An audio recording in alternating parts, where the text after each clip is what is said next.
In this video, we're going to talk about the limit comparison test from section 9.4. This is our second set of supplemental examples from 9.4. Last time we talked about the direct comparison test. You can go back and watch that video if you need to, just to tell you the difference here, though. The direct comparison test, you always had to make a comparison series that was bigger or smaller, depending on whether you were going for convergence or divergence. Here, we aren't going to need to do that. Here, we're just going to need to find the series that it's related to and go ahead and find the limit of the ratio of those series. So let's go ahead and get started here. Most powerful thing on the top and most powerful thing on the bottom for my comparison series here is going to be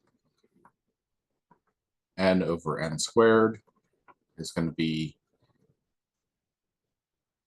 1 over n, and this is divergent by the p-series. We'll have to mention that in just another minute, but let's go ahead and find the limit as n goes to infinity of an over bn is going to be n over n squared plus 1 divided by 1 over n is limit as n goes to infinity here. Limit as n goes to infinity of n squared over n squared plus 1 is equal to 1, because that is positive and finite.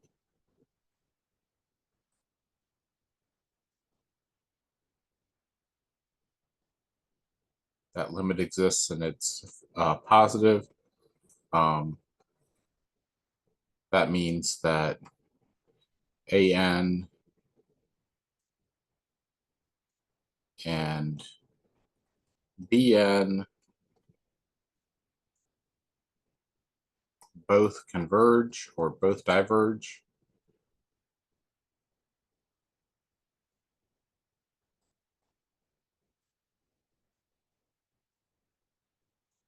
Bn diverges by the p-series test.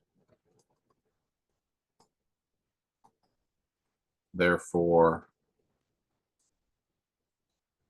an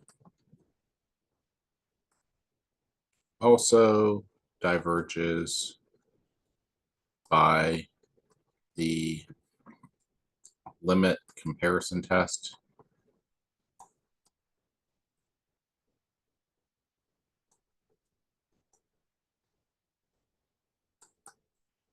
Let's point forward. I'll abbreviate that LCT.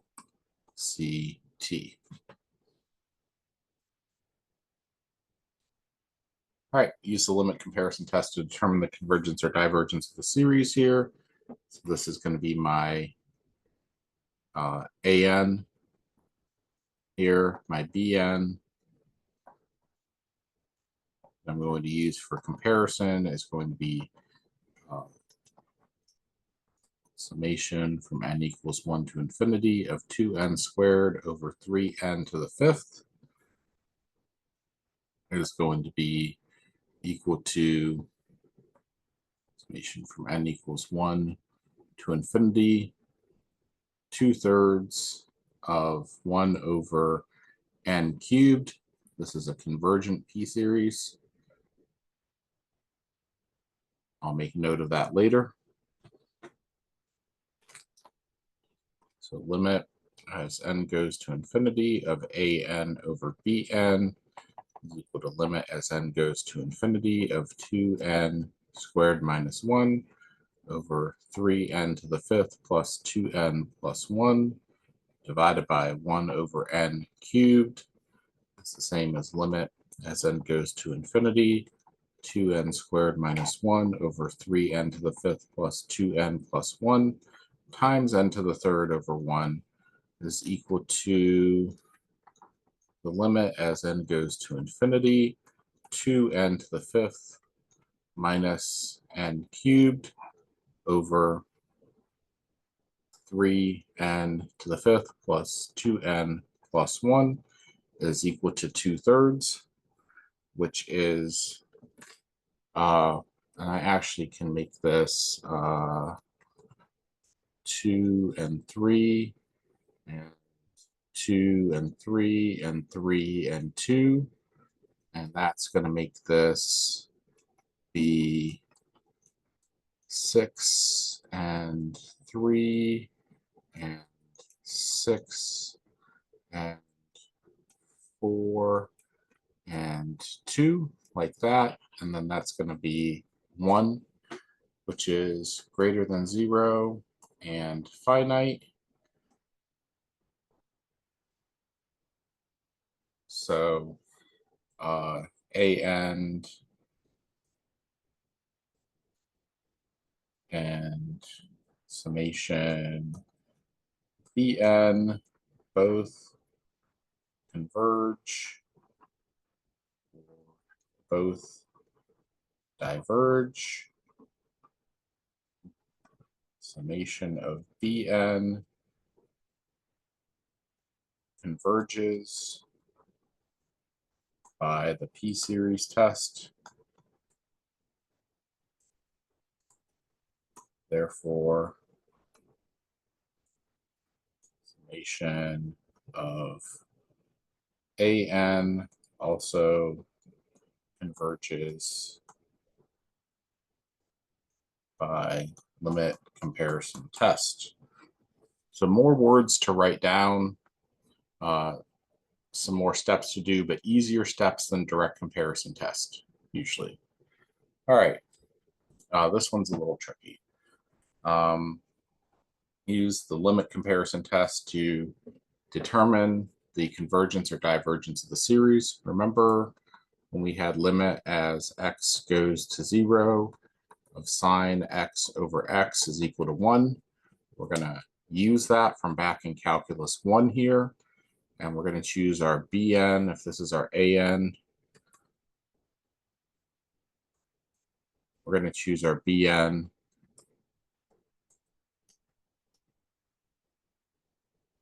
to be equal to 1 over n here on purpose, which is a divergent p-series. So limit as n goes to infinity of sine of 1 over n over 1 over n, and this is going to 0 over 0, which is an indeterminate form. So let's try and use L'Hopital's rule. If I can't use L'Hopital's rule, I'll fall back on this rule here from Calc 1. Limit as n goes to infinity of cosine of 1 over n times a negative 1 over n squared over a negative 1 over n squared. And that is going to become cosine of 0 is 1, which is positive and finite. Therefore, summation n equals 1 to infinity of sine of 1 over n and summation of n equals 1 to infinity of 1 over n, both, let's just say an and bn to save some room here. And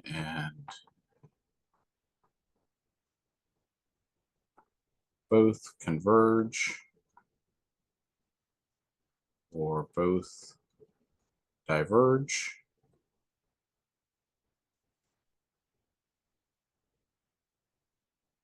Bn diverges by p-series test. This is the harmonic series. Therefore,